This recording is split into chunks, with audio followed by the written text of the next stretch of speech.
প্রিয় শিক্ষার্থী বন্ধুরা, আসসালামু আলাইকুম। আশা করি তোমরা সবাই ভালো আছো।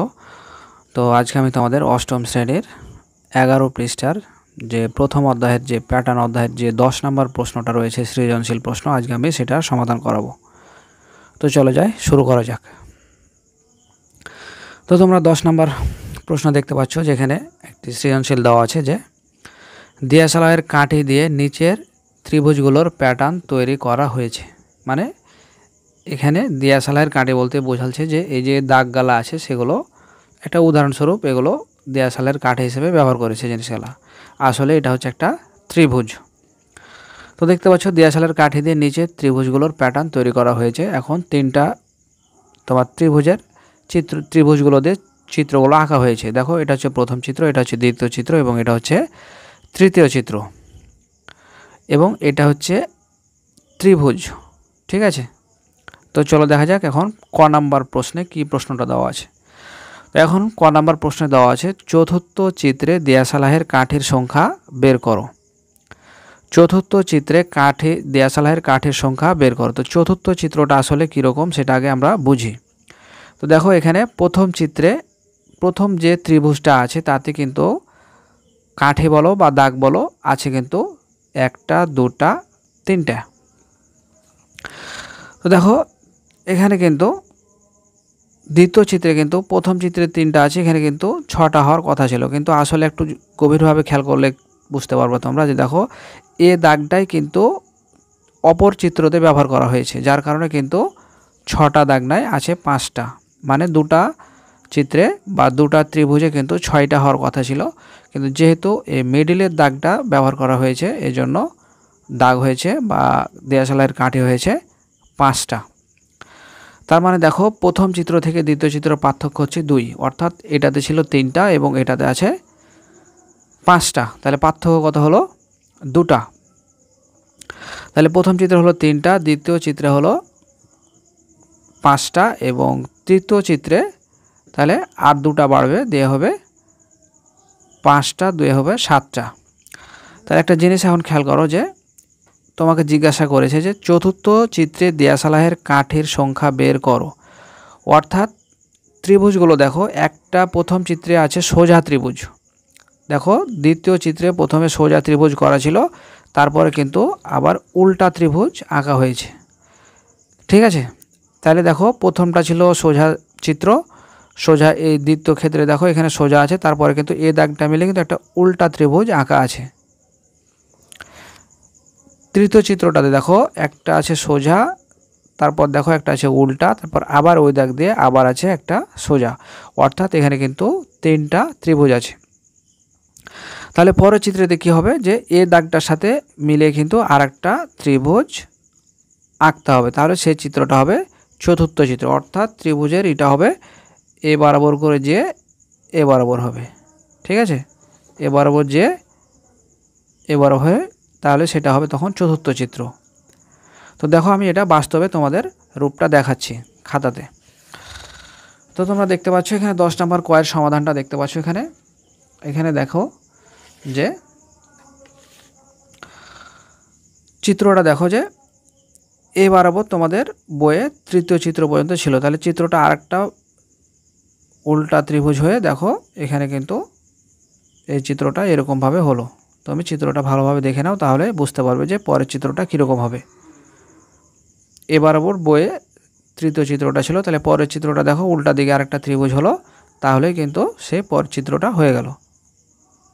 তোমাকে জিজ্ঞাসা করেছিল যে দিয়াশলাইয়ের কাঠের সংখ্যা বের করতে, তাহলে চতুর্থ চিত্রে দিয়াশলাইয়ের কাঠের সংখ্যা তোমাকে বের করতে বলা হয়েছিল। তাহলে এখন কাঠের সংখ্যা দাঁড়ালো, প্রথমে ছিল 1, 2, 3, 4, 5, 6, 7, 7টা ছিল, এখন 2টা বাড়িয়ে হলো 9টা। অর্থাৎ চতুর্থ প্যাটার্নে দিয়াশলাইয়ের মোট কাঠের সংখ্যা হচ্ছে 9টা। এই হচ্ছে আমাদের ক নাম্বার প্রশ্নের সমাধান। তো আশা করি তোমরা ক নাম্বারটা বুঝতে পেরেছো। তো চলো যাই, এখন দেখি যে খ নাম্বারটাতে কী আছে সেটা দেখি।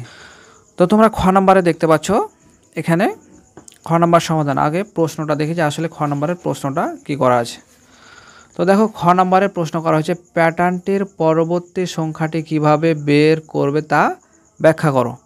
প্যাটার্নটি অর্থাৎ এটা কিন্তু একটা প্যাটার্ন, প্রথম চিত্র, দ্বিতীয় চিত্র, তৃতীয় চিত্র দেওয়া আছে, এটা কিন্তু একটা প্যাটার্ন। তো প্যাটার্নটির পরবর্তী সংখ্যাটি কিভাবে বের করবে তা ব্যাখ্যা করো।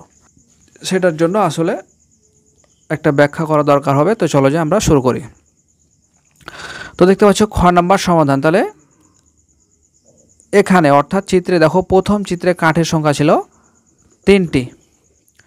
প্রথম চিত্রে কাঠের সংখ্যা ছিল 3টি। দেখো প্রথম চিত্রে কাঠের কিন্তু সংখ্যা ছিল 1টা 2টা 3টা। আবার দেখো দ্বিতীয় চিত্রে কাঠের সংখ্যা হচ্ছে 5টি। দেখো দ্বিতীয় চিত্রে কাঠের সংখ্যা আছে 5টি, মানে 1 2 3 4 5। এবং তৃতীয় চিত্রে কাঠের সংখ্যা হচ্ছে 7টি। দেখো তৃতীয় চিত্রে কাঠের সংখ্যা আছে 1 2 3 4 5 6 7টি। ঠিক আছে। তাহলে এখন এখানে একটি কথা লেখা আছে, খেয়াল করো যে প্যাটার্নের অঙ্কগুলোর ক্ষেত্রে কিন্তু একটা বীজগাণিতীয় রাশি বের হয়। তো এখন এখানে দেখো প্রতিবার কাঠের সংখ্যা 2 ক যোগ 1। এখন তোমাদের প্রশ্ন হচ্ছে যে 2 ক যোগ 1 এই জিনিসটা আবার কি? তো এই জিনিসটার জন্য একটু তোমাকে গভীরভাবে বোঝাতে হবে। সেটা হচ্ছে, একটু খেয়াল করো। দেখো প্রথম চিত্রে আমাদের কাঠের সংখ্যা ছিল 3টা। তাহলে আমরা যদি এখানে আছে 3টা, পরের চিত্র আছে 5টা, তারপরে আছে 7টা। অর্থাৎ একটা চিত্র থেকে আরেকটা চিত্রর দূরত্ব হচ্ছে বা ফাঁকা থাকছে 2টা করে। তাহলে প্রথমে ছিল 3টা, তারপর আছে 5টা, অর্থাৎ পার্থক্য হচ্ছে 2। দেখো আবার এখানে আছে 5টা, এখানে আছে 7টা, তাহলে এখানে কিন্তু পার্থক্য থাকলো আবার 2। অর্থাৎ এই প্যাটার্নটা চলছে 2 পার্থক্যের বিনিময়ে। পরের চিত্রটা আমরা ক নম্বরে দেখেছি যে সেখানে কাঠে ছিল 9টা, অর্থাৎ এখানে 7টা আছে, মানে চতুর্থ চিত্রে ছিল 9টা। তার মানে পার্থক্য কিন্তু 2টা করে চলছিল। তাই আমরা এখানে 2 দিলাম, মানে এটা হচ্ছে পার্থক্য 2। এখন খেয়াল করো, এখন মনে করো তোমাকে যদি জিজ্ঞাসা করে যে তুমি এই প্যাটার্নটার 10তম পদ নির্ণয় করবে। তো সেক্ষেত্রে তুমি যদি 10, এই যে এখানে যে কটা ছিল, এখানে কটার মানে হচ্ছে এ ক, তাহলে হচ্ছে 2 ক। তাহলে 2 1কে কত হলো? 2কে যদি কর সাথে গুণ করো তাহলে 2 1কে 2 ক। তাহলে কটা হচ্ছে তোমার পদের সংখ্যা, অর্থাৎ এটা হচ্ছে প্রথম সংখ্যাটা, তাই হচ্ছে প্রথম পদ এটা, তাই হচ্ছে এখানে এটার জন্য তুমি ককে 1 ধরবা, মানে প্রথম পদের জন্য 1। তাহলে এটাকে যদি তুমি ককে যদি 1 ধরো প্রথম পদের জন্য, তাহলে কত হবে? 2 1কে 2। কিন্তু আসলে কাঠি তো ছিল এটাতে 3টা। দেখো এই প্রথম চিত্রে কাঠি ছিল 3টা, ক হচ্ছে এটা প্রথম চিত্র, এটা দ্বিতীয় চিত্র। তাহলে 2 1কে 2 বাকি থাকছে, তাহলে প্রথম চিত্রের ভিতরে 1টা, তাহলে 3 যেতে আর আমাদের লাগবে 1 কিন্তু যোগ করতে হবে, তাই এখানে যোগ 1। এটা হচ্ছে এটার বীজগণিত রাশি। খেয়াল করো এখানে আছে আমাদের পার্থক্য ছিল 2, তাই এখানে যদি 2 বসাই তাহলে কর জায়গাতে যদি আমরা কি বসাই, এটা দ্বিতীয় পদ ছিল, তাহলে দ্বিতীয় পদ জায়গাতে তাহলে গুণিত 2 যদি বসাই তাহলে 2 দুগুণা 4। তাহলে দেখো এখানে ছিল 5টা, তার মানে যোগ 1। এটা কিন্তু এটা এভাবে করে কিন্তু চলতে থাকবে। এখানে ছিল কয়টা? এখানে ছিল 7টা। তাহলে আমাদের পার্থক্য ছিল দ্বিতীয় চিত্র থেকে তৃতীয় চিত্র, পার্থক্য ছিল 2, তাই হচ্ছে। এবং তৃতীয় চিত্রের জন্য আমরা এখানে 3 দেবো, অর্থাৎ যে চিত্রর কাজ করবো, জয় চিত্রের কাজ করব, সেটার জন্য আমরা এখানে সেই চিত্রটা বসাবো। যেহেতু এখানে আমরা তৃতীয় চিত্রের কাজ করছি, তাই এখানে 3 বসালাম। তাহলে দেখো এখন গুণ করলে কত পাচ্ছি? 3 দুগুণা 6।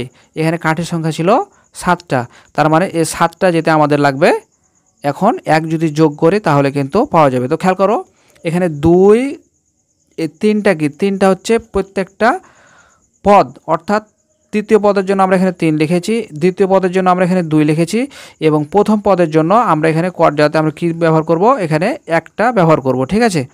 তাহলে এই আসলে এই 1 2 3 এটা হচ্ছে পদ সংখ্যা, মানে যে চিত্রের কাজ করব আমরা সেখানে সে তত বসাবো। যদি আমরা এখানে 200 পদের কাজ করতাম তাহলে এখানে আমরা 200 বসাতাম। তাহলে 200 আমাদের পার্থক্য থাকবে কত? এই প্যাটার্নটার পার্থক্য থাকবে 2।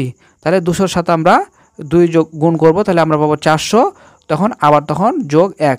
এই সিস্টেমভাবে জিনিসটা আগাবে। তো তোমরা বুঝতে পারবে এই অঙ্কের গ নাম্বার অপশানটাতে একটা অঙ্ক আছে, তোমরা আরও সহজে জিনিসটা বুঝতে পারবে। ততক্ষণ তোমরা আমাদের সাথেই থাকো। ঠিক আছে। তাহলে তোমরা বুঝতে পারলে যে এই 2টা হচ্ছে পার্থক্য, আর এই 2টা হচ্ছে যে দ্বিতীয় চিত্রের কাজ করছে এই জন্য 2, এবং এই যোগটা হচ্ছে গুণ করার পরে এর সংখ্যাতে ছিল 5টা, এই জন্য 5-এর শোধ হতে লাগে আর আমাদের 1 যোগ করতে হবে। তাহলে 2 দুগুণা 4 যোগ করতে হবে 1। তাহলে পাবো 5। এখন মনে করো যে এই চিত্রে কাঠের সংখ্যা যদি কয়টা থাকতো, যদি 6টা থাকতো, তাহলে আমাদের এখানে কত বসতক, 2 দুগুণা 4, আমাদের যোগ 2 বসতক কিন্তু। ঠিক আছে, এই হচ্ছে এটা হিসাবটা। তো বুঝতে না পারলে তোমরা আরেকবার দেখবে, তাহলে তোমাদের জিনিসটা সুবিধা হবে, অথবা আমার আরও এই অধ্যায়ের উপর ভিডিওগুলো আছে তোমরা দেখবা, তাহলে অতি সহজে জিনিসগুলো বুঝতে পারবে। তো চলো আমরা এখন সামনের দিকে আগাই। তো এখানে দেখো, এখানে তাহলে প্রতিবার কাঠের সংখ্যা দেখো 2টা হচ্ছে পার্থক্য, কটা হচ্ছে আমাদের পদ সংখ্যা, মানে যে চিত্রের আমরা কাজ করব সে চিত্রের সংখ্যাটা যদি আমরা বসাই, তাহলে যদি আমরা গুণ করি, তাহলে মনে করো এটা 5 পদের যদি কাজ করে, তাহলে 5 গণিত 2, তাহলে 5 দুগুণা 10 যোগ হচ্ছে 11, মানে আমাদের পঞ্চমতম পদটা হবে, সংখ্যা থাকবে 11টা। যদি 6তম পদের কাঠের সংখ্যা বের করি, তাহলে এই কর জায়গাতে বসাবো 6, তাহলে আমরা 6কে 2 দ্বারা গুণ করব, তাহলে 6 দুগুণা 12 যোগ হচ্ছে 1, তাহলে কাঠের সংখ্যা হবে 13টা। ঠিক আছে, এটা হচ্ছে আমাদের এই অঙ্কের বীজগাণিতিক রাশি। তাহলে আমরা এই কথা এখন বলতে পারি, দেখো প্রতিবার কাঠের সংখ্যা হচ্ছে 2 ক যোগ 1, তাহলে 2টা কি তোমরা বুঝতে পারলে, 2টা হচ্ছে এই প্যাটার্নটার পার্থক্য, অর্থাৎ একটা পদ থেকে আরেকটা পদের পার্থক্য হচ্ছে 2। ক হচ্ছে কি, এটা হচ্ছে পদ সংখ্যা, মানে তুমি কোন পদের কাঠের সংখ্যা বের করবে সেটা এই কর জায়গাতে তুমি বসাবে, তাহলে বের হয়ে যাবে।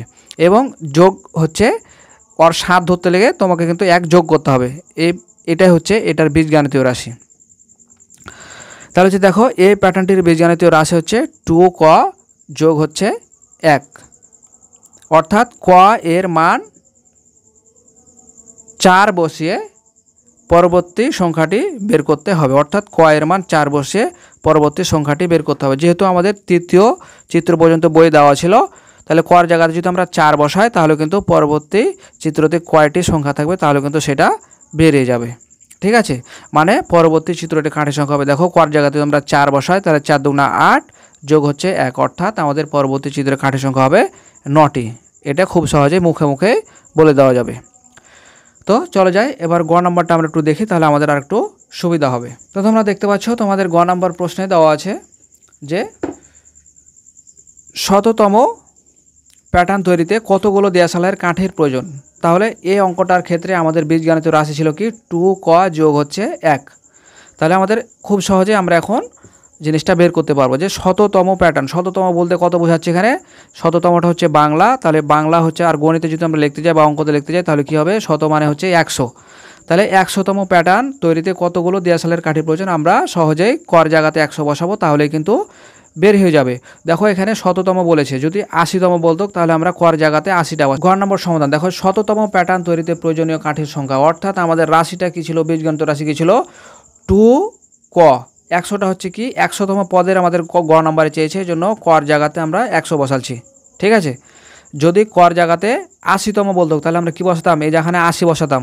আমাদের বীজগণিত রাশি ছিল কি 2 ক, দেখো আমাদের বীজগণিত রাশিটা ছিল যে 2 ক যোগ হচ্ছে 1, তাহলে 2 ক যোগ 1, 2 হচ্ছে 2-র সাথে এই কটা কী আকারে আছে বলো তো, আছে এটা গুণ আকারে, কারণ আমরা জানি যে কোনো সংখ্যা অথবা কোনো চলকের মাঝে যদি কোনো ফাঁকা জায়গা না থাকে, তবে সেটা কী আকারে থাকে, গুণ আকারে থাকে। ঠিক আছে, তার মানে 2-র সাথে কয়ের সম্পর্ক হচ্ছে গুণের, তাই দেখো আমরা এখানে 2 বসালছি গণিত। এখানে দেখো কর মান, যেহেতু আমাদের প্রশ্ন জানতে চাইছে শততম প্যাটার্ন, তো শততম বলতে বোঝায় 100, এই জন্য আমরা এখানে 100 বসালছি। যদি বলতো যে 80তম প্যাটার্ন বা 80তম পদ, তাহলে আমরা এখানে কিন্তু 80 বসাতাম। তাহলে 100তম বা শততম জানতে চেয়েছে, জন্য আমরা 100 গণিত 2, তাহলে 100 গণিত 2 সমান আসছে 200, আর যোগ 1 আছে যোগ 1, তাহলে 200 যোগ 1 সমান হচ্ছে 201টি। তো তোমরা এই 2 বীজগণিতীয় রাশি কীভাবে করে বের করবে, এর জন্য আমি স্পেশালভাবে একটা পর্ব দিব যে বীজগণিতিক রাশি বের করার সহজ উপায়। আমি এর পরের পর্বে আমি এটা দিয়ে দেবো, তোমরা দেখে নেবে জিনিসটা ভালোভাবে, তাহলে বুঝতে পারবে যে আসলে বীজগণিতীয় রাশি বের করার সহজ নিয়মটা কী এবং এই 2 ক যোগ 1টা কী, আসলে তোমরা অতি সহজে জিনিসটা বুঝে নেবে। তো সে পর্যন্ত সবাই ভালো থাকবে, তোমাদের সুস্বাস্থ্য ও মঙ্গল কামনা করে আজকের মতো আমি বিদায় নিচ্ছি। আল্লাহ হাফেজ।